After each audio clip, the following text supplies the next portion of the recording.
Hello beautifuls, this is Aromie here and welcome back to Seduce Me Too. So I just literally got off work, changed into my comfortable clothing to not smell like Korean food anymore, and now I'm recording. Even though I'm super hungry and should probably eat before I record, but you know what, I'll just eat while this renders, since this is supposed to go up today.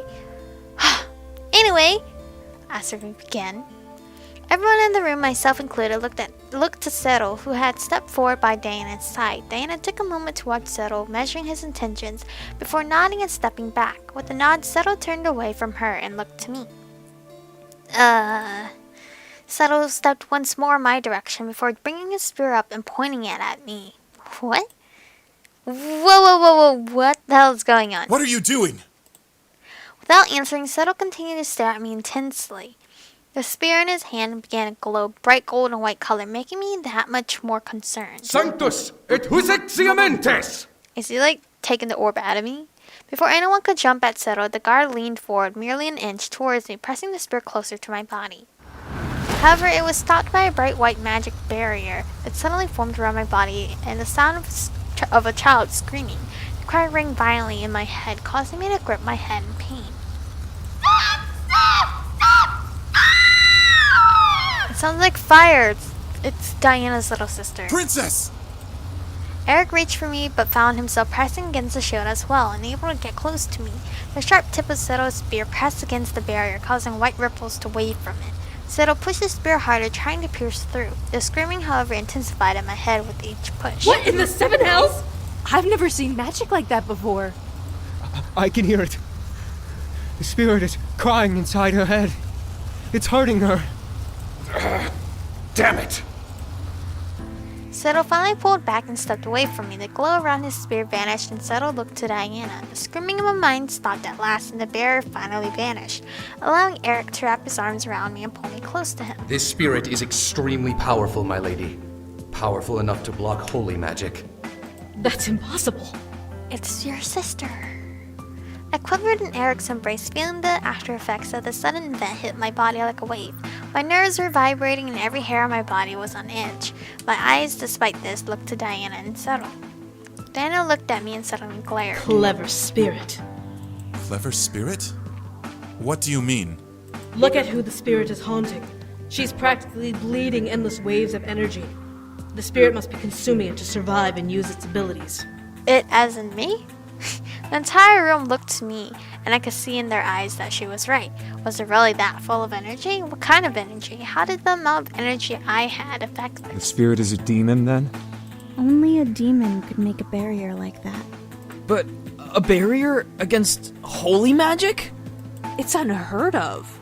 Not necessarily. If a demon is powerful enough, they can block holy magic, but it takes a large amount of energy.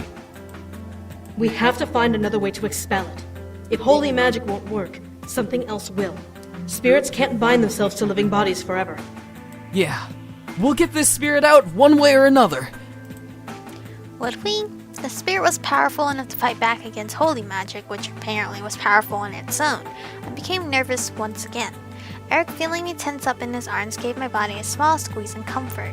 I closed my eyes, feeling his warmth slowly but surely calming me down. Whatever the case may be, I'm sure we've at least weakened it. It shouldn't attempt to control you again, at least for today. Thank you. Diana ran a hand through her hair and looked around the room, pressing her lips into a fine line, and I could totally skip this part. We want to go to the rabbit, since I don't think I chose her yet. Diana nodded. The rabbit was sweet, but I could tell that she was the wisest of the bunch. She'd be able to show me some ways to use the earth and defend myself. She was definitely the one. Alright, I was excited to see what Rabbit could teach me. She apparently knew a lot about magic, so maybe that would be able to help me defend myself and help win this war. Still, the excitement of the situation was hard to ignore. What would Rabbit teach me? Would it be something to do with nature, with fire, with animals? There were 100 things that could have been a possibility, and I was eager to eventually find out and know. I was guided to a large hall originally blocked off for Settle and Diana's training. However, because my safety became the priority, Rabbit and I were given the room to use to train and practice. That was awfully nice. As I peered into the space, I saw Rabbit's face, Rabbit face, okay. Face and smile at me. There you are. Come on in. I smiled, happy to know how patient and kind she was, or at least presented herself to be. I stepped into the room and walked towards her, taking in the space and how large it was. Nice room. Isn't it? It's perfect for what I have in mind to teach you. There it was. My eagerness began to bounce in my chest as I grinned at Rabbit, excited. What are you planning to teach me? Rabbit giggled at me, which made me tilt my head a bit in confusion. Was what I said funny? I plan to teach you how to properly defend yourself. To do that, I need to see what you can do with your spirit. I nodded and stood at attention, ready for my first lesson. Rabbit nodded back to me, before stepping back and pointing her staff at the ground between us. The orb on her staff began to glow a bright blue color as a large wisp snaked out from it into the air. I watched in awe as it took shape from being a simple cloud of magical smoke to being a large blue misty bear. Oh, look at it. It's so badass. I instantly jumped back, surprised at the roar it let loose in intimidation. Rabbit brought her staff back to her side as the bear got onto all four of its paws, growling in my direction. This is an animal guardian, a personification of your inner strength and power. Once summoned, it will protect you with their life. I stared at the bear before me, watching it peer into my soul with its pure white eyes and pant in anger. Rabbit had a bear hiding inside of her.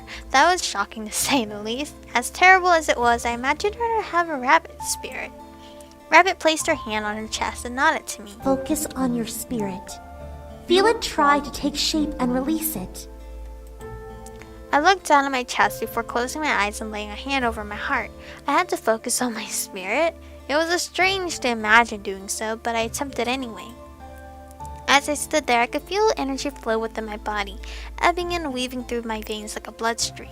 It felt incredibly odd to feel such sensations, but I continued to focus on my soul, trying to do as Rabbit asked. At last, I latched onto the strange feeling in my chest, growing larger and larger with each breath I took. Soon it became unbearable to keep it inside.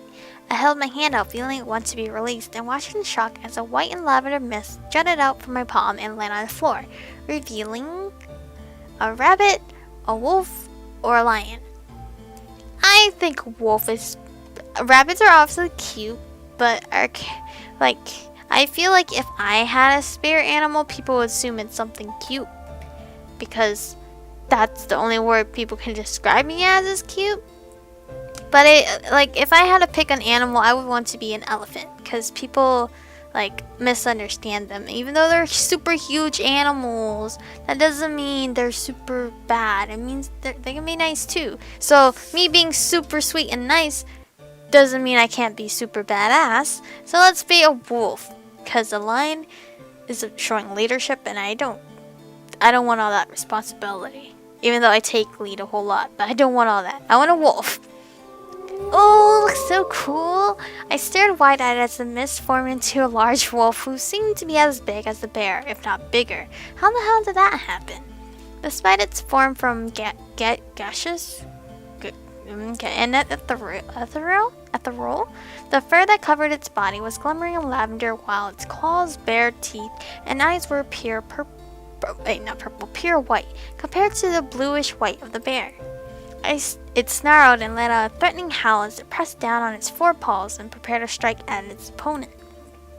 Rabbit seemed surprised as well, gripping her staff in instinctual fear before inhaling deeply and taking in the sight of my animal guardian. Very good.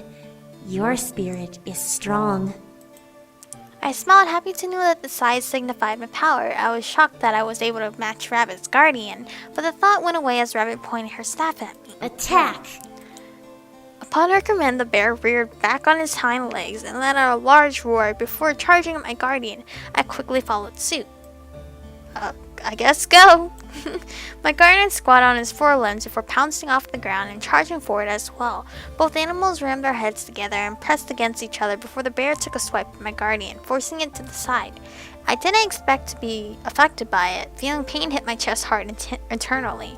What the hell happened? Did an attack of my guardian actually affect me? I didn't get time to think on it, however. I became open as the bear continued to rush forward, naming me its target. before it could reach me. However, my guardian leapt through the air and snapped its mouth around the bear's neck, causing it to fall to the side. I watched in disbelief as my guardian took the bear down, gripping its neck in its teeth and shaking violently and causing it to release a roar of pain. Rabbit, on the other hand, gripped her neck and let out a yelp of pain. Rabbit! I couldn't say any more before my wolf became a victim to one of the bear's claws, slamming into its body, forcing it off the whine. I felt a deep jab in my shoulder in the same spot where the wolf was hit, causing me to grip my arm and rub over the pain. The bear got up onto his feet, as did my guardian, and they snarled at each other, circling one another to wind up with the bear back in front of Rabbit and my guardian in front of me. I was astonished at the event, straightening up and taking in what had happened. Rabbit let out a pained smile before tapping her staff beside her. Heel. The bear, who was growling before, stopped and simply kept a cold eye on my guardian, remaining in place as Rabbit stepped up beside it. This is the power of an animal guardian. They obey and protect, but they are still connected to our spirit. What pain they feel, we feel as well. Which is pretty cool. I grimaced, calling for my guardian to stand down as well, while it seemed really cool and effective for protection. If the animal guardian became mortally wounded, the same would happen to me, or so I assumed. Rabbit lifted her hand and rested on the bear, showing that the guardian had physical weight, and patted over its fur. However, we can only feel its pain. We do not bleed or die if our guardians are attacked and killed. If they're killed, do we get another one, or? That's a bit of a relief. Rabbit rubbed her neck and smiled at me. I will say, your guardian is quite strong for having never been summoned before. Thank you. I felt flattered that my spirit was able to impress Rabbit. I guess that was a plus towards this training. Rabbit walked forward and held her hand out to my guardian, who seemed wary at first. Hey, let her. She's not gonna hurt you, Wolfie. I didn't know why I was speaking to it casually, but something felt right about it. The animal was essentially a part of me, and I could feel that it understood me regardless of what I said. The guardian calmed down and leaned its head towards Rabbit, who placed her hand on its head and ran her finger along its fur. Truly magnificent! I had only ever seen another guardian this large once before. I smirked, looking to the bear. Your own, right? Rabbit shook her head and looked to me, stopping her gesture on my animal. No, from, Diana. I had to stop myself from dropping my jaw. Diana was able to do this? Then again, I didn't think this kind of magic was limited to just me and Rabbit.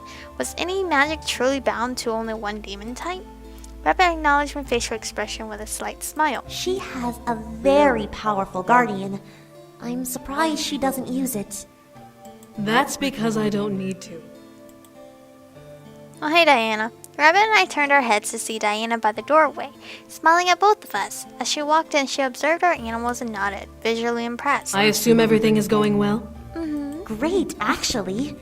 Look at the size of her animal guardian. Diana walked over and sized up my animal with her eyes, nodded in agreement with Rabbit's excitement. Quite impressive. I expect good things to come from this training. What's your animal guardian? Diana looked over to me in a slight surprise before smirking a bit and bringing up 2 fingers near her head. As she swung them to the point at the wall, a purple mist flew from her fingers and spiraled into the air before landing and slowly forming into a purple and black panther. It snarled as it took shape and swung its gaze over the room and its inhabitants. I was in awe at its size. It was larger than Rabbit's bear, which made me wonder just how powerful Diana was. Diana walked over and ran her hand over its head, running her thumb over the bridge of its nose with a soft chuckle. A panther guardian and a snake familiar. How odd am I? Huh? A snake familiar? I grew confused at what Diana meant, but she simply smiled at me. You don't wish for me to show you what I mean, dear. I promise you that. I pressed my lips together, having been denied a chance to see something new. However, if Diana put it as a threat, I had to be cautious. After all, her spirit was visually larger than mine by the size of our guardians. As I looked at Rabbit, I was surprised to see a form of awe and envy in her eyes as she looked at Diana's animal. I guess that was why Diana was the leader of the rebellion, but why was Rabbit envious? Diana whirled her guardian away, causing it to fade into the air like a cloud of smoke before turning back to me. Well, if you don't mind, I must get back to work. There is a lot that needs to be done, and we have little time to do it. Diana nodded to us both before turning to leave. However, Rabbit stepped forward. Diana. May I speak to you in private later, after I have finished training her for the day? And this is where we're gonna stop. We're gonna... It's always like leaving off on the best of cliffhangers that is not even funny. Like, it's so like, wow, you really did that to me. But anyway, thank you guys for watching. Stay beautiful, and I hope you guys are having a lovely day. I'll see you guys in the next one.